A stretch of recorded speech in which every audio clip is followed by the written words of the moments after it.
et afin de contribuer aux efforts déployés par les différents pays.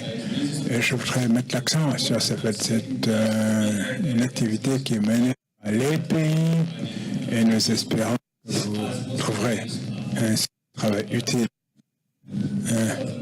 comme cela a été le cas en 2009-2010. Alors, la deuxième génération des pneus exige des éléments spécifiques de Malabo. Vous le savez, Malabo est plus ambitieux des dépenses à hauteur de 10% et un taux de croissance de 6%. C'est de promouvoir la nutrition, le commerce, l'agriculture, etc. Et donc, si chaque pays doit progresser au regard de ses objectifs ou de ses cibles, il est important que les priorités accordées à ces secteurs et que les investissements soient mis en œuvre. Il ne s'agit pas simplement de mettre de l'argent. Je n'ai pas besoin de vous le dire, parce que vous le savez mieux que moi. Il faut des politiques qui soutiennent cet investissement, que ces investissements puissent produire les résultats escomptés. Ces politiques doivent être tirées et les institutions, il faut aligner les politiques avec les programmes des institutions. Et l'étude qui est menée vise à faciliter cet alignement.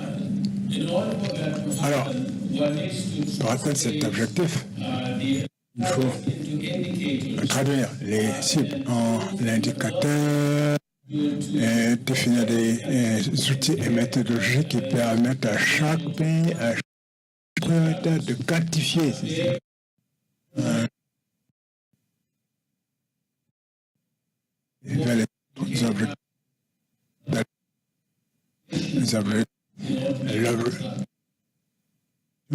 déterminant pour suivre ce qui se fait. Alors, je pense que l'analyse et les résultats que nous vous présenterons cette semaine donneront un sens beaucoup plus concret à ce que on dit en anglais. Si vous ne pouvez pas mesurer ce que vous faites, ne promettez rien. Alors, nous sommes ici pour aider les pays à évaluer ces cibles, à définir les progrès et à suivre les progrès réalisés. Il y a deux types d'analyse. Lorsque vous allez en voyage, vous devez savoir d'où vous partez. Est-ce qu'il y a un arrêt de train? Est-ce qu'il y a un aéroport? Est-ce que vous devez prendre le bus? Il faut savoir d'où vous partez. Alors, la première analyse que nous avons menée avec les pays consistait à évaluer les statuts de chaque pays dans le cadre de ces genre pauvreté, réduction de la pauvreté, changement climatique, capacité institutionnelle, etc. Donc, c'est la référence qui, en 2015, par exemple, voilà où j'en étais. Et sur cette base, vous pouvez vous projeter pour savoir où vous voulez vous retrouver en 2025. Pour cette situation de référence, pour cette analyse, on s'est intéressé à tous les indicateurs pour savoir quel était le statut du pays, le profil du pays avant la première génération de Peña. Donc nous avons là trois chiffres qui nous donnent des informations sur le même sujet. D'où est-ce qu'on vient? Quels sont les progrès qui ont été réalisés avec la première génération? Quelle était la situation précédente? Encore une fois, la moyenne pour savoir où est-ce qu'on en est comme ça, là, on pourra être en 2025. Et nous avons reçu les rapports des pays. Maintenant, il faudrait songer à un deuxième type d'analyse. Une fois que vous savez quelle est votre destination et pour pouvoir utiliser les ressources de façon efficiente, il est toujours bon de savoir qu'est-ce qui est réalisable en tant que croissance, réduction de la pauvreté, en termes de beaucoup de choses, genre et autres. Ce qui est réaliste. Est-ce que je peux avoir une croissance de 8% si c'est c'est cela.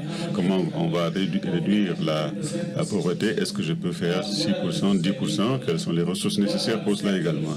Et quels sont les secteurs dans lesquels il faut investir pour avoir une plus grande croissance si je le souhaite?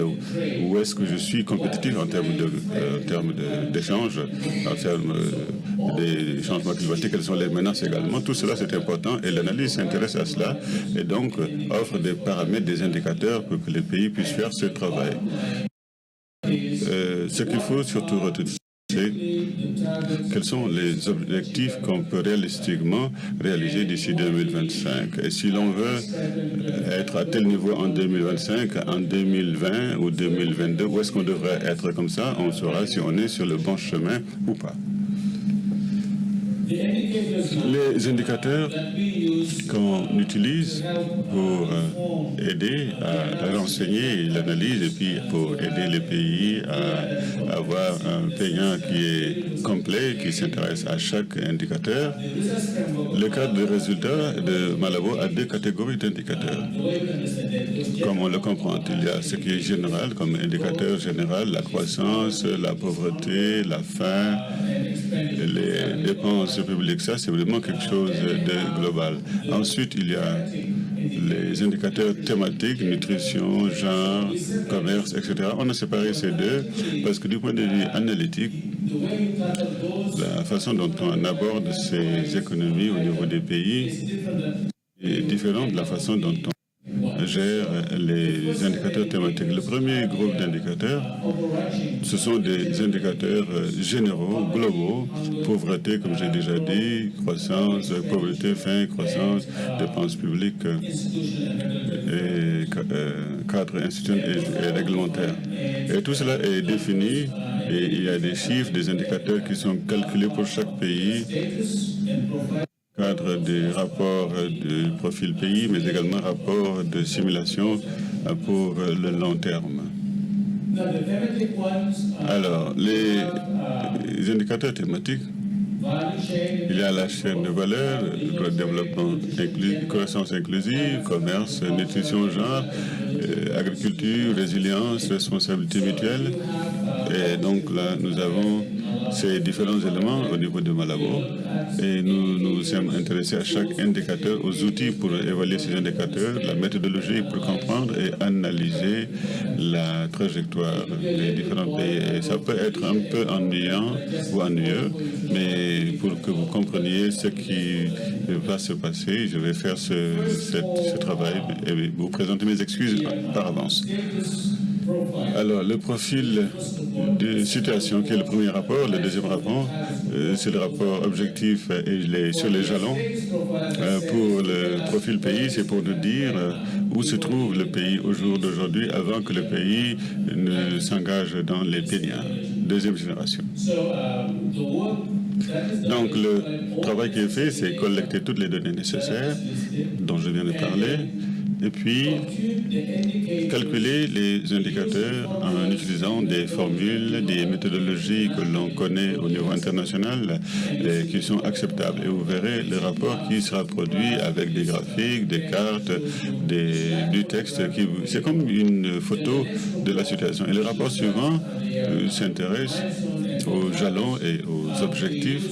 Là, nous utilisons des outils différents, la simulation, des modèles de simulation, des projections de la situation des pays, des micro-simulations, et nous désagrégeons tout du point de vue géographique pour que l'on puisse savoir ce qui se passe, non seulement au niveau national, mais également au niveau sous-national. Il y a des outils qu'on utilise pour la croissance, pour la chaîne de valeur. Dans le rapport sur la situation du pays, on s'intéresse également à toutes les chaînes de valeur agricoles qui sont importantes au niveau du pays. Et on s'intéresse aux informations tirées des enquêtes, des études de marché, de la croissance des entreprises et des innovations, quelles que soient les données disponibles là. Toujours dans le domaine de la croissance et des chaînes de valeur, lorsqu'on s'intéresse au deuxième rapport sur les objectifs, les jalons, nous avons des modèles qui s'intéressent à la structure et comment comment se comporte l'économie et les marchés. Nous avons des modèles qui s'intéressent à l'économie dans son entièreté et également peut s'intéresser à des aspects spécialisés comme le genre et autres. Pour le commerce, pour la situation et le profil du pays, nous calculons la performance en termes d'échanges pour que vous sachiez où est-ce que vous êtes compétitif dans la région, quels sont les secteurs qui se portent bien, quels sont les pays qui sont en compétition, en concurrence avec votre pays, et quels sont les aspects qui gênent le commerce interpays. Ensuite, vous intéressez également aux mesures transfrontalières. Pour la croissance à long terme, pour 2025, on utilise différents outils, notamment un modèle qu'on a développé seulement pour la CEDEAO, qu'on appelle ECOSIM, qui vous permet de se pencher sur les 15 économies pour faire une simulation commerciale régionale. Pour la nutrition et l'évaluation et le profil du pays, on s'est intéressé à des enquêtes SUN par l'OMS avec leur méthodologie. Et vous comprendrez certainement ce dont je parle. Je ne suis pas de la nutrition, ils connaissent mieux que moi, mais tous ces indicateurs nous ont intéressés pour savoir quelle est la situation du pays. Pour les objectifs et les jalons à long terme, nous avons des modèles qui s'intéressent à l'offre et la demande alimentaire pour la croissance et le commerce, ensuite les relations entre l'agriculture et la nutrition, et comment la technologie comme la biofortification et autres vont aider à améliorer la nutrition. On s'est également intéressé à savoir qu'est-ce qui fait qu'un programme de nutrition est de bonne qualité avec une liste de contrôle. Pour le genre, on s'est intéressé à un outil élaboré par IFRI et qui aujourd'hui est très bien utilisé. C'est l'autonomisation des femmes dans l'agriculture qui vous permet d'avoir des informations importantes sur l'accès au savoir, la participation à l'économie de manière générale. Il y a des indicateurs globaux et les composantes qui sont utilisées. Je parle ici d'indicateurs globaux. Pour les objectifs et les jalons, encore d'ici 2025 sur le genre, nous avons des modèles qui s'intéressent aux ménages, comment ils fonctionnent, la production, la participation des femmes, et on analyse les impacts de la croissance sur le genre. Voilà. Nous avons un élément, c'est une agriculture favorable à l'environnement. Par exemple, il y a un contenu, par exemple, du site Harvest Choice, et nous avons là beaucoup de partenaires. Et pour les jalons, en fait, il faut que je vous dise aussi que on s'est intéressé à la vulnérabilité du pays du point de vue climatique pour changer la température, ou du moins pour les changements de température, de précipitations, variabilité et autres, les mesures d'atténuation qui sont mises en œuvre dans le pays ou qui pourraient être utiles dans le pays. Pour le long terme, les jalons objectifs, on s'est intéressé à différentes options technologiques pour que l'agriculture soit beaucoup plus résiliente. C'est là qu'on utilise beaucoup d'analyses géospatiales et de simulation, l'impact de la précipitation, la température, ex ante pour que les uns et les autres puissent anticiper et faire les bonnes choses au cours du PDA. L'autre élément est très important pour le PPDA et je pense que c'est ici que l'Afrique fait preuve d'innovation et surtout l'obligation de rendre compte de façon mutuelle. On s'intéresse énormément de chaque pays à finaliser le travail pour qu'on sache à quel niveau est-ce qu'on a besoin de redevabilité mutuelle. Ensuite, il y a la performance du pays au niveau de SACS pour savoir où est-ce qu'il se situe, qu'est-ce qu'il faut renforcer au niveau du PENIA. Pour les jalons 2020 et les objectifs 2025, nous avons les meilleures pratiques et un guide qui peut être utilisé pour améliorer les processus de révision conjointe, les plans d'action, pas simplement de la CEDEAO, mais avec d'autres. Très rapidement,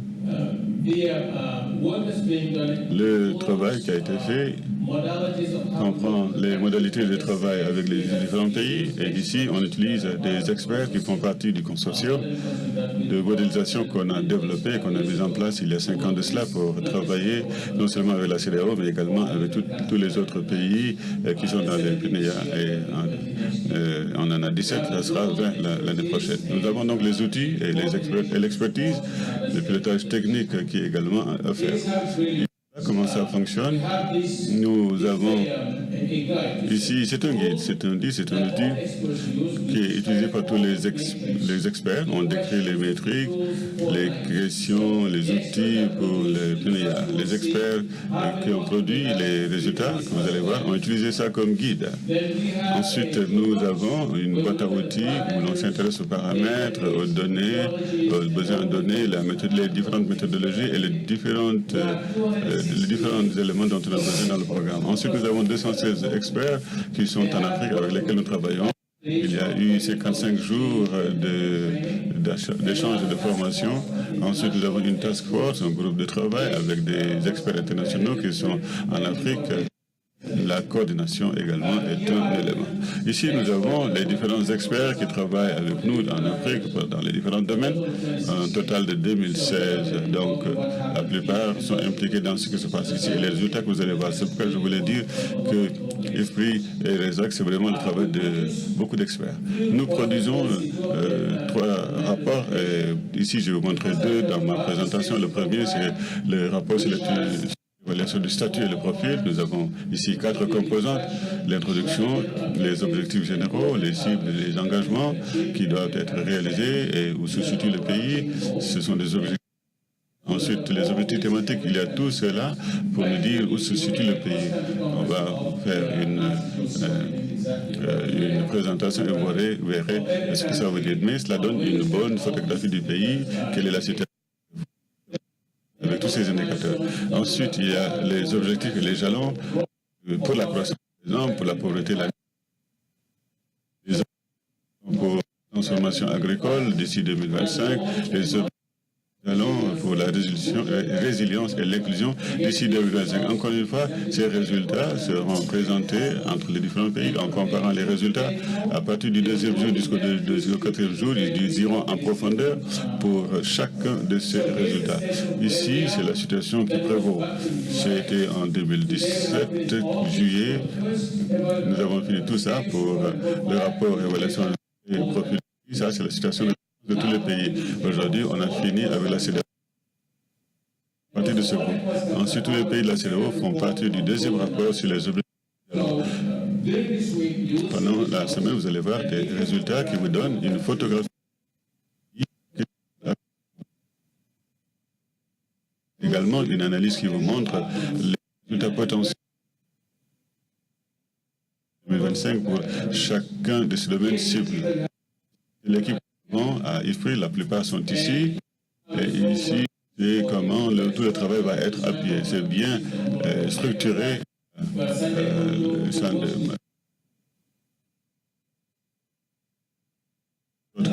Il n'y a pas d'erreur dans les rapports, publication, un processus de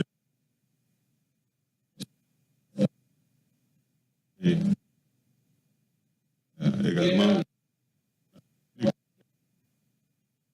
les rapports pays.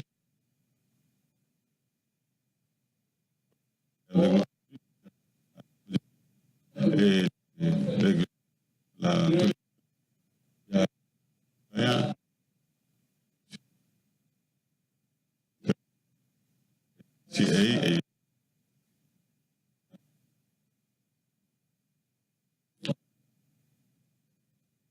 et je lis toujours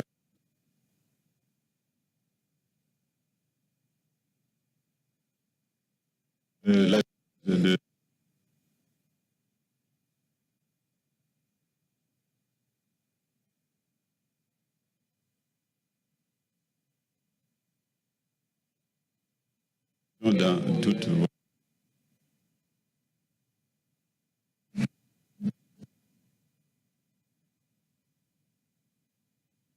You have heard?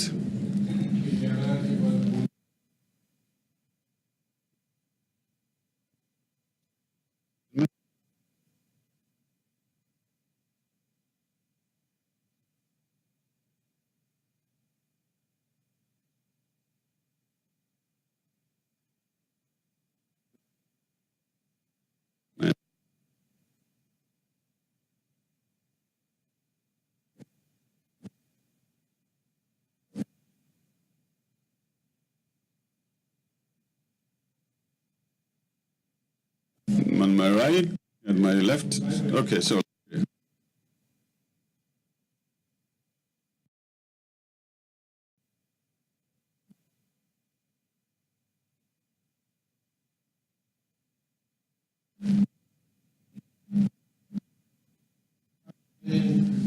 Est-ce que nous avons un rapport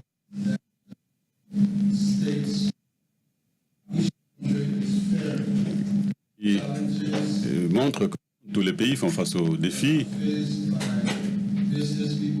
que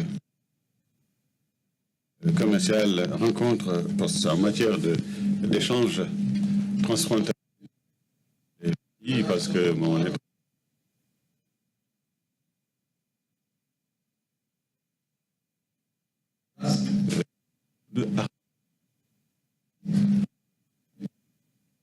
moi, quand je quitte le il y a des au niveau de l'immigration et je voudrais savoir s'il y a un rapport d'avancement qui est disponible à cet égard.